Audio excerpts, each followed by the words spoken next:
లాజరు చనిపోయినప్పుడు భయంకరమైనటువంటి దుఃఖముతో కూడినటువంటి ఇంటిగా ఆ ఇల్లు మారిపోయింది.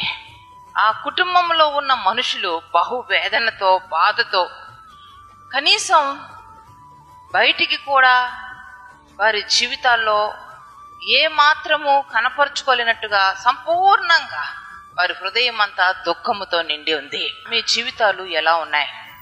పరిశుద్ధాత్మకు మరుగై ఉండలేదు. కొంతమంది జీవితంలో ఆశలు కోల్పోయి ఉన్నారు. మీ ఆశలన్నీ అడయాశలు అయిపోయింది అని అనుకుంటున్నారు. ఇంకా అంతా అయిపోయింది, ఏమీ కాదు అని అనుకుంటున్నారు. మన యేసయ్యకు అసాధ్యమైనది ఏదీ లేదు. ఆయనకి సమస్తము సాధ్యమే. ఆయన ఏమైనా చేయగలడు, కథ మొత్తం మార్చగలడు. ఆయనకి సాధ్యమే.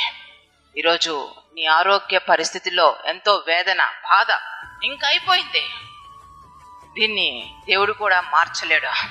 నా ఆరోగ్య పరిస్థితిని మార్చలేడు. డాక్టర్స్ చెప్తున్నారు, స్పెషలిస్టులు చెప్తున్నారు, ఇంకింతే. నీరు కారిపోయింది నీ యొక్క విశ్వాసం, నీరు కారిపోయింది నీ యొక్క నమ్మకం ప్రభు ఎడల. ఇంకింతే నా జీవితం.